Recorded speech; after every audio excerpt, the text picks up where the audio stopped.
Dear students, जैसे कि आप जानते हो कि जो आपका सिलेबस है मोस्टली कवर हो चुका है क्लास 8 और 9 का।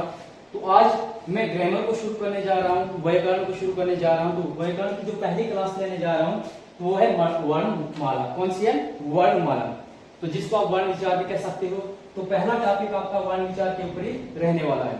तो क्लास में जैसे कि आप पहले ही पढ़ चुके हैं, संधि के बारे में पढ़ चुके हैं, जो कि वर्ड फॉर्मेशन की एक टाइप है जिसमें उपसर्ग आता है जिसे आप प्रीफिक्स कह सकते हो, और आपके पास प्रत्यय आते हैं जिसे स्फिक्स कहते हैं, या समास वो आता है किसके अंतर्गत? वर्ड फॉर्मेशन के अंतर्गत। लेकिन आज हम वर्ण विचार को पढ़ने जा रहे हैं। इससे रिलेटेड जितने भी टर्म्स हैं, जितने भी तथ्य हैं, वो मैं सब आपको इस वीडियो के तहत क्लियर करवाने जा रहा हूँ। तो वर्ण विचार में, वर्णमाला में सबसे पहले आपको पता होना चाहिए कि जो वर्ण है, वर्ण और साथ में जो वर्ण और वर्णमाला, इन दोनों टर्म्स में अंतर क्या है, क्या डिफरेंस है। सब अगर अल्फाबेट और लेटर में अगर आप अंतर नहीं जानते तो आपका कोई मतलब नहीं है पढ़ने का, ठीक है। तो वर्ण हिंदी भाषा की सबसे छोटी इकाई है। वर्ण क्या है? हिंदी भाषा की सबसे छोटी इकाई है जिसका मतलब आप टुकड़े नहीं कर सकते, जिसको आप क्या कर सकते? तोड़ नहीं सकते हो। वर्ण की अगर मैं उदाहरण को एग्जांपल दूं तो देखो, ये आपका आ है, इसका आप टुकड़े नहीं कर सकते हो। ये आपका का है, ये का वर्ण नहीं है, का वर्ण नहीं है, क्योंकि इसके अभी आप टुकड़े कर सकते हो। लेकिन जब इसके नीचे आप हलंत की मात्रा को लगा लोगे तो तब इसके टुकड़े नहीं होंगे। इट मींस जो आपका आ और का हलंत के साथ ये क्या है? वर्ण है। तो वर्णमाला होता क्या है?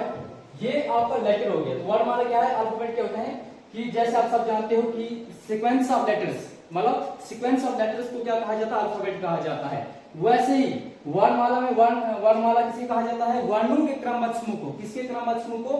वर्णों के क्रमबद्ध समूह को क्या कहा जाता है? वर्णमाला की संज्ञा दी जाती है। किसके क्रमबद्ध के समूह को? वर्णों के, मतलब sequence of letters known as alphabet. याद रखना, अल्फाबेट को एस कभी नहीं लगाना, क्योंकि अल्फाबेट एक पर्टिकुलर नाम है, ठीक है। ये कोई प्लूरल नहीं बल्कि नाम है। उसके बाद है स्वर, जिन्हें आप अंग्रेजी भाषा में वावल्स कहते हैं। क्या कहते हैं? वावल। तो हिंदी भाषा में भी कई स्वर हैं जिन्हें दूसरे नाम से भी जाना जाता है, जिसे अचवी कहा जाता है। स्वर को अचवी कहा जाता है। यहाँ आप देख सकते हो स्वर सबके सब दिए हुए हैं। अगर मैं स्वर की जो संख्या की बात करूं, स्वर की संख्या कितनी है? तो स्वर की संख्या 11 है। कितनी है? 11 है। यहाँ पे आप गिन भी सकते हो इन दो वर्णों को छोड़ के, अंग और आह को छोड़ के, क्योंकि ये दोनों क्या है? अयोगवा है। और जहां तक वर्णों की संख्या का प्रश्न है तो इसकी संख्या कोई 50 बताता है, कोई 48 बताता है, कोई आपके 52 बताता है, कोई 54 बताता है, कोई 44 बताता है, कोई 46 बताता है। लेकिन अगर वर्णों की संख्या की बात की जाए तो वर्णों की संख्या 50 है। कितनी है? 50 है। लेकिन अगर मुख्य वर्णों की संख्या की बात की जाए तो मुख्य वर्ण कितने हैं? मात्र 44 है, 44 है। कितने हैं? 44 है। तो स्वर कौन कौन से हैं आपके पास? आ ई उ री, ए आई ओ औ, ये आपके पास क्या है? स्वर है। लेकिन अगर स्वर के साथ ये जो अंग और आ दो अयोगवा जोड़ दिए जाएंगे तो इनकी संख्या 13 हो जाएगी। तो स्वर की संख्या कितनी है? 11 है। तो हर्ष स्वर या जिन्हें मूल स्वर भी कहा जाता है, इनकी संख्या कितनी है? इनकी संख्या 4 है। हर्ष स्वर किसे कहा जाता है?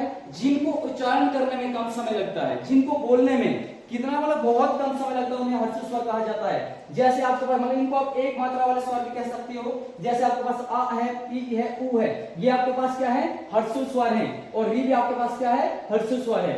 आ ई उ और री, ये क्या है आपके पास? हर्ष स्वर है। हर्ष स्वर की संख्या कितनी है? तो 4 है।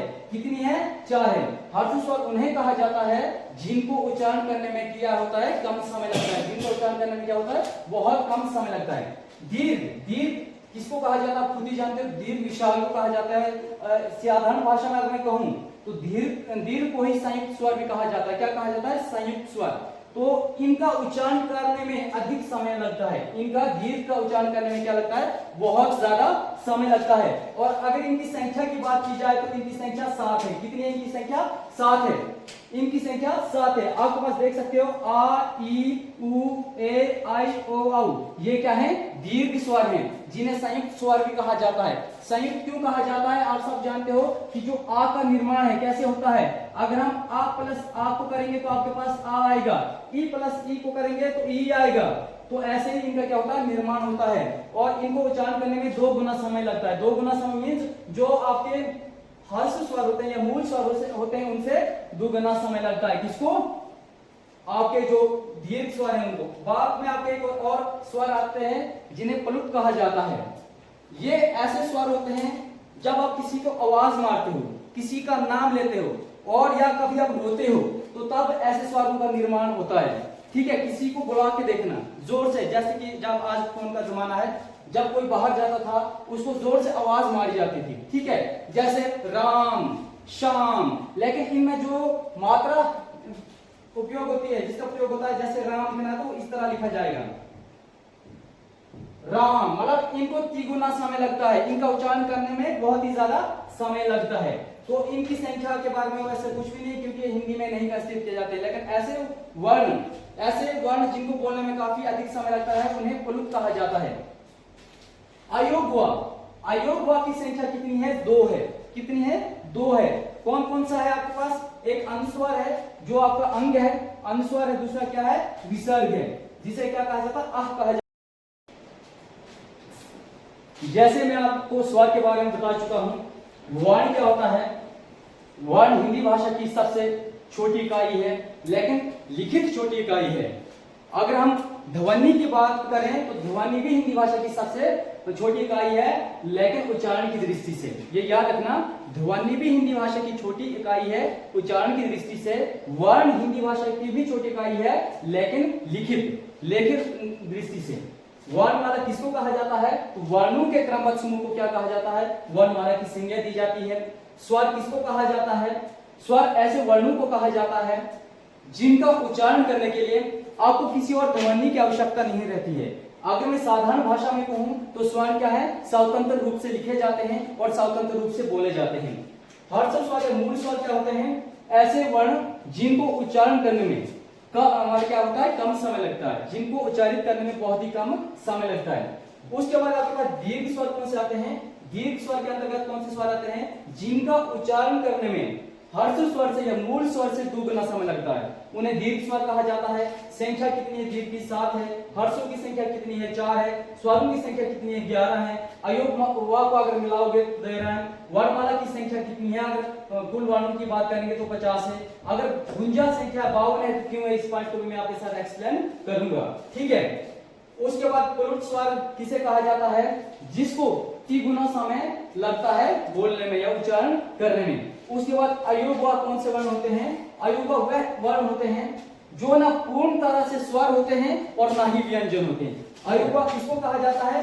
ऐसे वर्ण जो ना पूरी तरह से स्वर होते हैं और ना ही व्यंजन होते हैं, उन्हें अयोग्य कहा जाता है। उसके बाद अनुस्वर क्या होते हैं? अनुस्वर अंग को अनुस्वर कहा जाता है और इसका उच्चारण मुंह और नाक दोनों से किया जाता है। विसर्ग आपके पास क्या है? विसर्ग कितने? एक ही है, वो क्या है? आ है। अब व्यंजन की अगर हम बात करें तो आप सब जानते हो कि स्वर क्या होते हैं? स्वतंत्र होते हैं, लेकिन व्यंजन स्वतंत्र नहीं होते हैं। व्यंजनों का उच्चारण करने के लिए स्वरों की आवश्यकता होती है, या स्वरों के बिना व्यंजनों का उच्चारण नहीं किया जा सकता है। अगर हम मूल व्यंजनों की बात करें तो मूल व्यंजन कितने हैं? 33 हैं। कितने हैं मूल व्यंजन? सिर्फ 33 हैं। अगर हम स्पर्श व्यंजन की बात करें, स्पर्श व्यंजन किन्हें कहा जाता है? जब आप स्पर्श व्यंजनों का उच्चारण करते हैं तो आपकी जीवा मुंह के किसी न किसी आंतरिक भाग को स्पर्श करती है, उन्हें स्पर्श व्यंजन कहा जाता है। और अगर स्पर्श व्यंजनों की संख्या की बात की जाए तो कितने हैं? 25 हैं। मतलब क से लेके म तक जितने भी वर्ण आते हैं वो क्या है? आपके स्पर्श व्यंजन है। अंत अस्त व्यंजन किसे कहा जाता है? ऐसे व्यंजन जिनका उच्चारण करने में जीवा मुंह के किसी भी भाग को स्पर्श न करती हो, उन्हें अंत व्यंजन कहा जाता है। अगर इनकी संख्या की बात की जाए तो इनकी संख्या 4 है। यारा लावा कितने हैं? 4 हैं। उसके बाद उष्म व्यंजन किसे कहा जाता है? इन्हें संघर्षी व्यंजन भी कहा जाता है। उष्म व्यंजन का दूसरा नाम क्या है? संघर्षी व्यंजन है। जब भी हम इनका उच्चारण करते हैं तो मुंह से गर्म वायु बाहर आती है, तभी इनको क्या कहा जाता है? उष्म व्यंजन कहा जाता है। और इनकी संख्या कितनी है? 4 है। कौन कौन सा है? शा, शा, सा, मतलब कितने हैं? उष्म व्यंजन आपके पास 4 हैं। संयुक्त व्यंजन, देखो संयुक्त व्यंजन को आप मिश्रित व्यंजन भी कह सकते हैं, क्योंकि इनका निर्माण 2 अलग अलग व्यंजनों से होता है और इनकी संख्या भी कितनी है? 4 है। इनकी संख्या भी कितनी है? 4 है। कौन कौन सा है? क्ष, त्र, ज्ञ, श्र। आपको पता है कि क्ष का निर्माण आधा का और श को बना के क्ष बनता है। और त्रा का निर्माण ता आधा और रा पूर्ण से क्या बनता है, त्रा का निर्माण होता है। इसी तरह ज्ञ और श्रा का निर्माण भी किस वर्ण से होता है, यहाँ पे लिखे हुए हैं आप देख सकते हो, आधा जा और या आधा शा और रा से श्रा का निर्माण होता है। ठीक है, तो ये आपके पास है संयुक्त व्यंजन। तो संयुक्त व्यंजनों की संख्या कितनी है, 4 है। उष्ण व्यंजनों की संख्या कितनी है, उष्ण व्यंजनों की संख्या मात्र 4 है। उसके बाद अंतःसत्व व्यंजन की संख्या कितनी है, अंतःसत्व व्यंजन की संख्या भी 4 है। स्पर्श व्यंजन कितने हैं, 25 हैं। व्यंजन कितने हैं, मूल व्यंजनों की बात कर रहा हूं, मूल व्यंजन 33 हैं। अगर हम ऐसे बताना चाहे तो ऐसे जो व्यंजनों की संख्या है वो 39 है। उसके बाद आपके पास विसर्ग कितने हैं, विसर्ग में आपके बोल चुका हूं, विसर्ग मात्र 1 है। उसके बाद आपके पास अनुस्वार भी 1 ही है। अयोगवा कितने हैं, 2 हैं। प्लुत क्या है, प्लुत की कोई संख्या नहीं है। दीर्घ स्वर कितने हैं, 7 हैं। ह्रस्व स्वर कितने हैं, 4 हैं। स्वर कितने हैं, 11 हैं। और वर्णमाला में टोटल वर्ण कितने हैं, 52 हैं। बिल्कुल इजी वे में आपको बता रहा हूं। ये जो वीडियो है ये आप क्लास 1 से लेके क्लास 10 तक तो देख ही सकते हो। साथ में अगर आप किसी भी एग्जाम की तैयारी कर रहे हो, किसी भी एंट्रेंस एग्जाम की तैयारी कर रहे हो, चाहे वो यूजीसी नेट हो, सेट हो, नीट का एग्जाम दे रहे हो, या आपके पास स्कूल का एग्जाम है, या किसी भी और एंट्रेंस एग्जाम को या किसी भी बोर्ड के एग्जाम को दे रहे हैं, तो ये आपको वहां के लिए काफी लाभदायक वीडियो रहने वाली है। देखो, गौण व्यंजन के अंतर्गत कौन से आते हैं, गौण व्यंजन को उत्क्षिप्त व्यंजन भी कहा जाता है। और इसमें 2 व्यंजन आते हैं। और जब अगर कभी आप मान सकते हो कि हाँ जी, आप हमारे पास जो वर्णमाला की संख्या, उनमें वर्णों की संख्या 52 है, तो 52 क्यों होती है, उसमें गौण व्यंजन को मिलाया जाता है। और गौण व्यंजन कौन कौन सा आता है आपके पास, डा के नीचे बिंदी लगाई, आपका बन गया अड़ा और अढ़ा, ये 2 हैं, तो ये गौण के अंतर्गत आते हैं। इनको मिला के अगर वर्णमाला में वर्णों की संख्या होगी तो फिर 52 होगी। किसको मिला के, गौण व्यंजन को, जिन्हें उत्क्षिप्त व्यंजन भी कहा जाता है। आगित विदेशी भाषा से लिए हुए शब्द हैं। आगित विदेशी भाषा से लिए शब्द, चाहे वो अंग्रेजी हो, फारसी हो या अरबी, इन भाषा से लिए शब्द हैं। जैसे आपने कहीं पे पढ़ा होगा, जा जिसके नीचे बिंदी होती है, फा के नीचे बिंदी होती है, का के नीचे। तो आगत वर्ण कौन से होते हैं, आगत वो वर्ण होते हैं जो विदेशी भाषा से लिए गए हैं। कहां से लिए गए हैं, विदेशी भाषा से लिए गए हैं। जा, फा, का, इसी तरह के वर्ण जो होते हैं तो ये आगत के अंतर्गत आते हैं। अर्ध स्वर व्यंजन मात्र हिंदी भाषा में 2 हैं, जो क्या है, ना तो पूर्ण तरह से स्वर है, ना तो पूर्ण तरह से व्यंजन है। इसमें मात्र 2 आते हैं। कौन कौन सा है, एक आपके पास या है, दूसरा आपके पास हुआ है। इन्हें अर्ध स्वर व्यंजन कहा जाता है। क्या कहा जाता है, अर्ध स्वर व्यंजन कहा जाता है। मैं तेज इसलिए बना रहा हूं वीडियो ताकि वीडियो लंबी न बने, ठीक है, इसीलिए मैं काफी तेज पढ़ा रहा हूं। उसके बाद आपके पास आते लुंठित व्यंजन। लुंठित व्यंजन की संख्या मात्र 1 है, मात्र 1 है, वो है रा। लुंठित व्यंजन कितने हैं, मात्र 1 है। इनकी संख्या कितनी है, 1 है। और अर्ध स्वर की संख्या कितनी है, 2 है। उसके बाद देखो, जो आगत है इसमें मात्र 2 ही माने जाते हैं। कौन कौन सा, जा और फा ही माना जाता है, ठीक है। उसके बाद आपके पास पार्श्व व्यंजन किसे कहा जाता है, पार्श्व व्यंजन देखो आपके पास मात्र 1 है। ये कौन सा है, ला है। कौन सा है, ला है। तो इसकी संख्या कितनी है, 1 है। एक बार फिर से मैं रिपीट बताने जा रहा हूं कि इनकी संख्या कितनी है। तो अगर हम कुल वर्णों की संख्या बताएं तो कितनी है, 50 है। अगर उसमें हम 2 गौण स्वर जुड़ा लेते हैं, अड़ा और अढ़ा को जुड़ा लेते हैं, तब इसकी संख्या कितनी हो जाती है, 52 हो जाती है। किस तरह से आपको प्रश्न पूछा जाता है वो निर्भर करता है एग्जामिनर के ऊपर। उसके बाद आपके है स्वर, स्वर को ही अच भी कहा जाता है और इनकी संख्या कितनी है, 11 है। लेकिन जब अयोग व को इसके साथ जोड़ा जाएगा तब इनकी संख्या कितनी हो जाती है, 13 हो जाती है। अगर हर्ष या मूल स्वर की बात की जाए तो कितनी संख्या है, तो इनकी संख्या 4 है। दीर्घ स्वर जिसको संयुक्त स्वर भी कहा जाता है, उनकी संख्या कितनी है, मात्र 7 है, ठीक है। और दीर्घ स्वर का निर्माण कैसे होता है, 2 हर्ष स्वर को मिला के दीर्घ स्वर का निर्माण होता है और जिनको उच्चारित करने में काफी टाइम लगता है या दुगना समय लगता है। पुनर् स्वर की कोई भी संख्या कहीं भी नहीं दी गई है। उसके बाद अयोगवा है, तो अयोगवा की संख्या कितनी है, 2 है। उसके बाद अनुस्वर कितने हैं, तो 1 है। विसर्ग कितने हैं, 1 है। व्यंजन की संख्या कितनी है, तो अगर मूल व्यंजनों की बात की जाए तो मात्र 33 है। अगर उसमें संयुक्त व्यंजनों को जोड़ा जाए तो 37 बनते हैं, कितने 37 बनते हैं। अगर फिर से उसमें गौण व्यंजनों को भी जोड़ा जाए तो इनकी संख्या 39 बनती है। उसके बाद स्पर्श व्यंजन की संख्या कितनी है, 25 है। अंत असत व्यंजन की संख्या कितनी है, 4 है। उष्म, जिन्हें संघर्षी भी कहा जाता है, उष्म व्यंजन को क्या कहा जाता है, संघर्षी भी कहा जाता है, जिनकी संख्या कितनी है, मात्र 4 है। संयुक्त व्यंजन को मिश्रित व्यंजन भी कह सकते हैं, इनकी संख्या कितनी है, 4 है। गौण या उपयुक्त व्यंजन कितने हैं, 2 हैं। उसके बाद आपके पास आगत कितने हैं, आगत या जिन्हें ग्रहित भी कहा जाता है, इनकी संख्या 2 है। अर्ध स्वर की संख्या कितनी है, 2 है। लुंठित की संख्या कितनी है, 1 है। पार्श्व स्वर कितने हैं, तो पार्श्व व्यंजन कितने हैं, 1 हैं। अब देखो उच्चारण की दृष्टि से कौन सा स्वर कहां से बोला जाता है, उसको बोलने का मैं आपको समझाने का प्रयास करूंगा कि कौन सा स्वर, कौन सा व्यंजन या कौन सा वर्ण कहां से उच्चारित किया जाता है। सबसे पहले अगर मैं व्यंजनों की बात करूं तो व्यंजन को 5 जो आपके स्पर्श व्यंजन है वो 5 भागों में विभाजित किया गया है। का वर्ग, चा वर्ग, टा वर्ग और ता वर्ग। का वर्ग, चा वर्ग, टा वर्ग और ता वर्ग। अंतिम 5वां वर्ण छोड़ के देखो, इसको जो ये वाला वर्ण है इसको अंग्या पढ़ा जाता है, याद रखना, इसको अंग्या पढ़ा जाता है, अड़ा पढ़ा नहीं जाता है। क्या पढ़ा जाता है, अंग्या पढ़ा जाता है। अंग्या, या, अणा, ना और म ये नासिक व्यंजन है। क्या है, नासिक व्यंजन है, क्योंकि इनका उच्चारण नासिका से किया जाता है।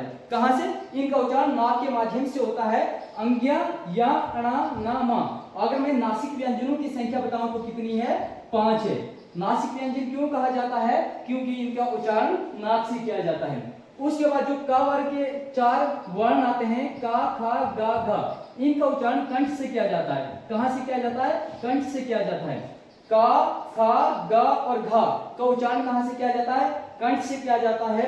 उसके बाद चा वर्ग के जितने भी जो 4 वर्ण दिए गए हैं, चा, छा, जा, झा, अंतिम छोड़ के, या छोड़ के, इन 4 का कहां से उच्चारण होता है, तालु से उच्चारण होता है। कहां से, तालु से इनका उच्चारण किया जाता है।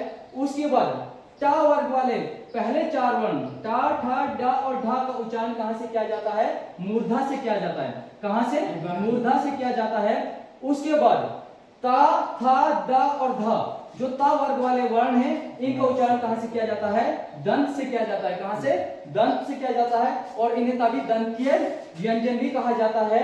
शा, उसके बाद आपके पास पा वाले जो वर्ण हैं वो कहां से उच्चारित किए जाते हैं, पा, फा, बा, भा, इनका उच्चारण होंठों से किया जाता है, ओष्ठ से किया जाता है। और नासिक व्यंजन में आपको ऑलरेडी बोल चुका हूं कि जो नासिक या नासिका से उच्चारित होने वाले व्यंजन हैं वो कौन से हैं, जो आपके स्पर्श व्यंजन के अंतिम 5वां वर्ण है उसका उच्चारण कहां से किया जाता है, नासिक से किया जाता है। कहां से किया जाता है, नासिक से किया जाता है।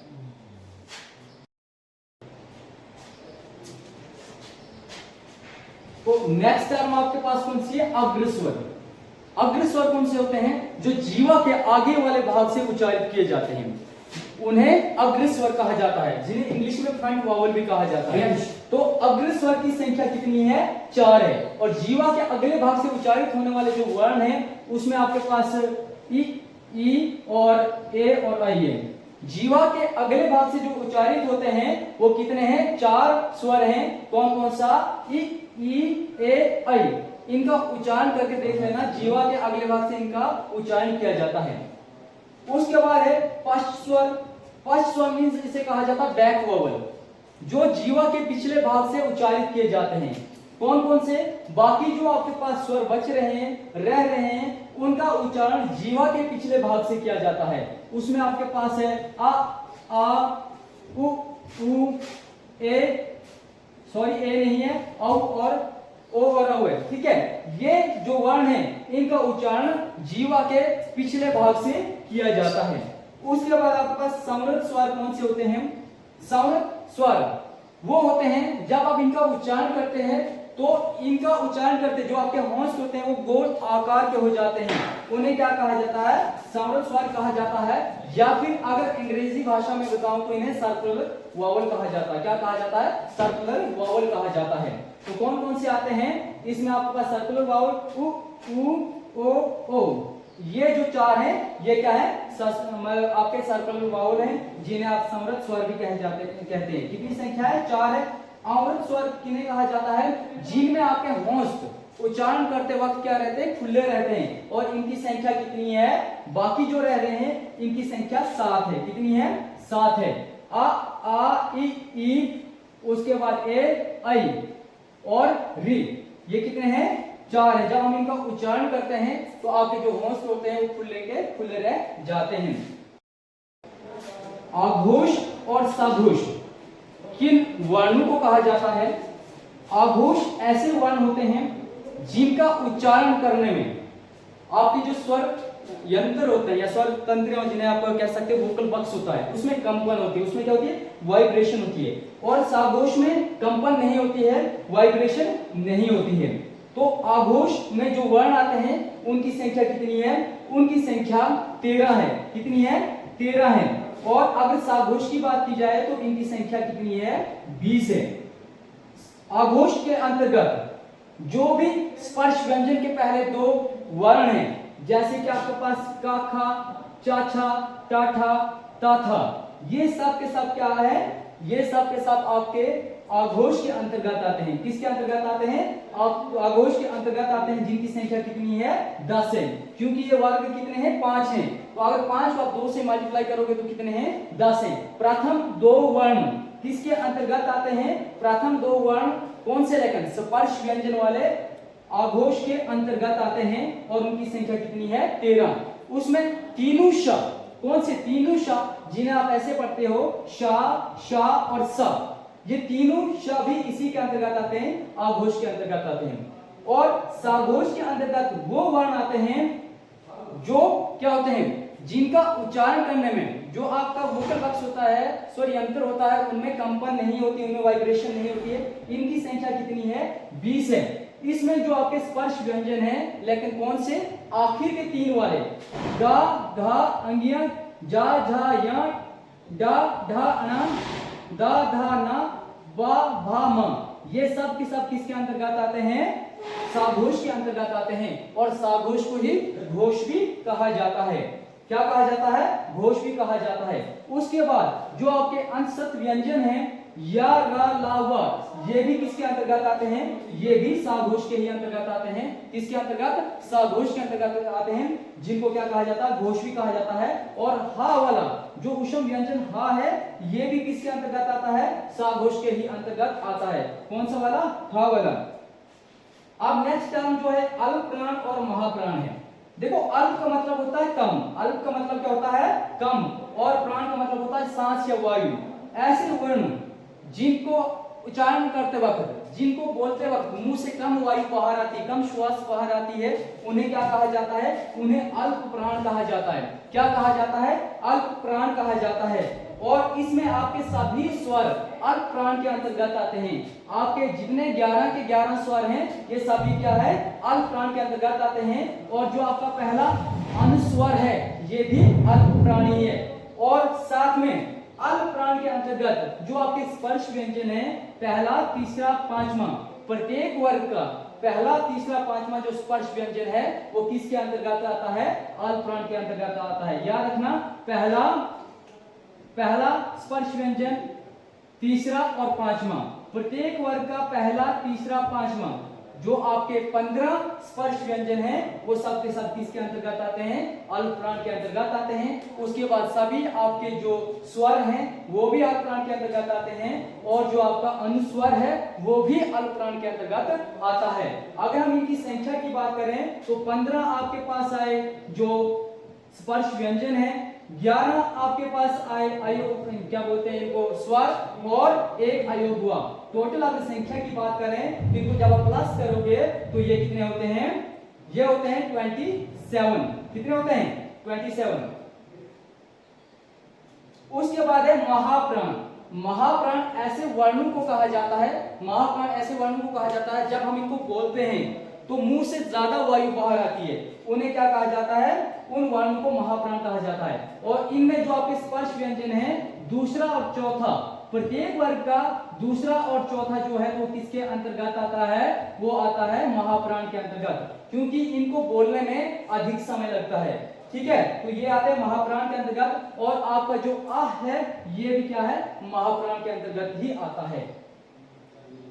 अगर हम री की बात करें, ठीक है, अगर री की बात करें, री का उच्चारण मूर्धा से किया जाता है। किससे किया जाता है? री का उच्चारण मूर्धा से किया जाता है। लेकिन अगर उच्चारण की दृष्टि से देखा जाए तो री क्या है? उच्चारण की दृष्टि से री व्यंजन है। क्या है, व्यंजन, क्योंकि ये इस तरह लिखा जा सकता है। उच्चारण की दृष्टि से री इस तरह आता है, लेकिन अगर आप इसको लिखित भाषा में देखा जाए तो लिखित भाषा में ये क्या है, स्वर है। लिखित भाषा में इसको इस प्रकार लिखा जाता है। अगर दीर्घ री का बताया जाए, जो दीर्घ री होती है, दीर्घ री कुछ इस तरह लिखी जाती है और इसका जो प्रयोग होता है ये संस्कृत भाषा में किया जाता है। दीर्घ री का प्रयोग इस भाषा में किया जाता है, संस्कृत भाषा में किया जाता है। और री का प्रयोग हमेशा रा के स्थान पे ही प्रयोग री का होता है। जैसे आप ऋतु लिखते हो तो ये क्या है, ये रा के स्थान पे इसका प्रयोग हो रहा है। ठीक है, तो मैंने री आपको बता दिया कि री का जो उच्चारण है कहां से, मूर्धा से किया जाता है। री उच्चारण की दृष्टि से व्यंजन है और लिखित दृष्टि से स्वर है। ठीक है, तो उसके बाद आपको मैंने अल्प प्राण की संख्या कितनी बताई थी, 27 बताई थी। अल्प प्राण की संख्या कितनी है, 31 है, क्योंकि जो आपके अंशस्थ व्यंजन है या, रा, ला, वा और ये भी किसमें गिने जाते हैं, ये भी अल्प प्राण के अंतर्गत गिने जाते हैं। उसके बाद आपके पास मात्राएं आ रही। ठीक है, तो अगर हिंदी भाषा में मात्राओं की संख्या बताई जाए तो मात्राओं की संख्या अगर स्वर को लिया जाए तो 10 है, क्योंकि जो आपका आ है इसकी कोई भी मात्रा नहीं होती है। और आप खुद जानते हो जो आ है उसकी मात्रा कैसी होती है, इस तरह होती है। उसके बाद ई की मात्रा इस तरह होती है। उ की मात्रा ये वाली होती है। नेक्स्ट आपके पास री है, री की मात्रा इस तरह होती है। ए की मात्रा इस तरह होती है, आई की ऐसी होती है, ओ की मात्रा ये होती है और औ की मात्रा ये वाली होती है। कुल मिला के मात्राओं की संख्या कितनी है, स्वरों को लिया जाए तो कितनी है, 10 है। और अंग की जगह पे बिंदी का इस्तेमाल किया जाता है, आह कुछ इस तरह लिखा जाता है। दो इनकी भी मात्राएं होती हैं। अगर हम 12 खड़ी का प्रश्न करें, 12 खड़ी अगर आपको पूछा जाए बताओ का की 12 खड़ी लिखे तो 12 खड़ी को किस तरह लिखा जाता है। मानो एक उदाहरण है, अगर हमें का की 12 खड़ी को लिखना है तो कुछ इस तरह लिखा जाता है। का पे हमने आ की मात्रा लगाई पहले तो बनेगा का, उसके बाद का में हमने छोटे ई की मात्रा लगाई तो बनेगा की, उसके बाद बड़ी ई की मात्रा लगाई तो बनेगा की, उसके बाद उ की मात्रा लगाई तो कु, बड़े उ की मात्रा लगाई तो कु, री की मात्रा लगाई तो क्री, ए की मात्रा लगाई तो के, अगर हमने उसमें आई की मात्रा लगाई तो बनेगा कई, उसके बाद को, कौ, और अंग की मात्रा लगाई तो कंग और का। यह है आपकी क्या है, 12 खड़ी, जिसके अंतर्गत आपके ये इस तरह की जाती है। इसको आप देख सकते हो और हर वर्ण की खा गा हर की एक आप क्या कर सकते हो, 12 खड़ी बना सकते हो। री के बारे में आपको बता चुका हूं। देखो रा के रूप होते हैं, आपने पढ़ा होगा रेफ और पदेन। रा के दो रूप होते हैं, एक रेफ और दूसरा पदेन। देखो रेफ हमेशा जो शब्द होता है उसके ऊपर लगाया जाता है, जो भी वर्ण होता है और वर्ण के ऊपर इस तरह मात्रा लगाई जाती है उसे क्या कहा जाता है, रेफ कहा जाता है। और पद चाणों को कहा जाता है। और जो वर्ण के नीचे से मात्रा लगाई जाती है या तो इस तरह लगाई जाती है या तो इस तरह लगाई जाती है, इसको क्या कहा जाता है, पदेन कहा जाता है। खारी पाई किसे कहा जाता है, खारी पाई वाले वर्ण कौन से होते हैं, जिनमें बिल्कुल इस तरह का सीधे आकार का डंडा होता है उसे खारी पाई कहा जाता है। और आपके पास है घुमावदार वर्ण कौन से होते हैं, घुमावदार वर्ण ऐसे होते हैं जैसे आपके पास टा है, ठा है, ये क्या है, घुमावदार वर्ण के अंतर्गत आते हैं। अगर इनमें जो रा वाली मात्रा आती है वो कौन सी आती है, पदेन वाली आती है। इसमें कोई का में ये वाली मात्रा लगेगी जो बनेगा आपके पास क्रा, और इसमें टा में कुछ इस तरह से आएगा जो बनेगा आपके पास क्रा। ठीक है, गोल आकार वाले में इस तरह की वी शेप में मात्रा आती है उल्टा वी में, और का में आपके पास ये डंडे का आकार में लगता है। उसके बाद आपके पास है शीरो रेखा। शीरो रेखा किसे कहा जाता है, आप कोई भी शब्द लिखते हो या कोई भी वर्ण लिखते हो उसके ऊपर से ये वाली जो रेखा खींचते हो उसे शीरो रेखा कहा जाता है। किसी भी शब्द के ऊपर से जो भी आप रेखा खींचते हो उसे शीरो रेखा कहा जाता है। अनुनासिका क्या होता है, अनुनासिका ऐसे वर्ण को कहा जाता है जिसे आप चंद्र बिंदु भी कहते हो। इसका उच्चारण मुंह और नाक दोनों से किया जाता है, लेकिन चंद्र बिंदु याद रखना ए ओ के पीछे नहीं लिखाया जाता है, बल्कि जब आपने में लिखना है तो कुछ इस तरह लिखना है, बिंदी का इस्तेमाल करना है लिखना है तो बिंदी लिखाना है, नहीं लिखना है तो बिंदी लिखाना है। ऐसे इसकी जो मात्रा है वो इस तरह होती है। ठीक है, उसके बाद है हलंत। हलंत के बारे में मैंने आपको कई बार क्लास में बोला है, जिसे हलंत को हलचिन्ह कहा जाता है। और ये कैसी होती है, राइट स्लैंटिंग लाइन कुछ इस तरह लाइन होती है जो शब्द के या वर्ण के नीचे लगती है। जैसे हम का के नीचे हलंत लगाएंगे तो इसके नीचे हमने हलंत लगाया, जिसका अर्थ होता है कि का क्या है, स्वर रहित है, मतलब इसमें जो स्वर की ध्वनि है वो नहीं है, का क्या है, अधूरा है। ठीक है, तो मैंने आपको ये भी बता देता हूं कि आ और आ की जो उच्चारण स्थान है वो क्या है, कंठ है। ठीक है, आ और आ का उच्चारण स्थान क्या है, कंठ है। ई और ई का उच्चारण स्थान क्या है, तालु है। उ और उ का उच्चारण स्थान क्या है, होंठ है। उसके बाद ए और आई, आप सब जानते हो ए का निर्माण किससे होता है, आ और ई से इनका उच्चारण होता है। तो आ का उच्चारण स्थान क्या है, कंठ है, और ई का उच्चारण स्थान क्या है, तालु है। इस प्रकार ए और आई का उच्चारण स्थान क्या बनेगा, कंठ तालु बनेगा। उसी प्रकार से ओ का निर्माण कैसे होता है, आ और उ को मिला के बना होता है, या ओ को मिला के बनाता होता है। तो इसका जो आंसर आएगा या इसका जो उच्चारण स्थान आएगा वो क्या आएगा, कंठ प्लस ओष्ठ आएगा। ठीक है, उसी प्रकार अंग का उच्चारण स्थान क्या है, आपको पता है कि अंग का उच्चारण करने में मुंह और नाक का प्रयोग किया जाता है। इस प्रकार ये आपके पास इसका नासिका के अंतर्गत आ सकता है, जिसे हम नासिक भी कह सकते हो आप। तो आह किसके अंतर्गत आता है, मैंने आपको ऑलरेडी हा के बारे में बताया है। ठीक है, अगर आपको ये कंप्लीट लेक्चर अच्छा लगा, लाइक करें, शेयर करें, सब्सक्राइब करें। ठीक है, एक बार से रिपीट बता देता हूं, जल्दी से बता देता हूं 5 मिनट में। ठीक है, वर्णों की संख्या कितनी है, 50 है। उसमें स्वरों की संख्या कितनी है, 11 है। ह्रस्व स्वर कितने हैं, 4 हैं। दीर्घ स्वर कितने हैं, 7 हैं। अयोगवा कितने हैं, 2 हैं। अनुस्वर कितने हैं, 1 है। विसर्ग कितना है, 1 है। व्यंजन की संख्या कितनी है, 33 है। ठीक है, 37 किसको मिला के है, आपके जो संयुक्त व्यंजन है, और गौण व्यंजन को मिला के कितनी है, 39 है। अंतसत व्यंजन कितने हैं, 4 हैं। कुसुम व्यंजन कितने हैं, 4 हैं। संयुक्त व्यंजन कितने हैं, 4 हैं। गौण व्यंजन कितने हैं, 2 हैं। अवयव कितने हैं, 2 हैं। अर्धस्वर कितने हैं, 2 हैं। लुंठित व्यंजन की संख्या कितनी है, तो लुंठित व्यंजन 1 है। पार्श्व स्वर कितने हैं, तो 1 है। नासिक व्यंजन कितने हैं, तो 5 हैं। अग्र स्वर कितने हैं, तो 4 हैं। पश्च स्वर कितने हैं, तो 7 हैं। संवृत कितने हैं, तो 4 हैं। अवृत कितने हैं, तो 7 हैं। आघोष कितने हैं, 13 हैं। साघोष कितने हैं, 20 हैं। साघोष को ही घोष भी कहा जाता है। अल्पप्राण कितने हैं, 31 हैं। और महाप्राण कितने हैं, 33 हैं। ठीक है, महाप्राण कितने हैं, 13 हैं। सॉरी, महाप्राण कितने हैं, 13 हैं। Thanks for watching. जय हिंद, जय भारत।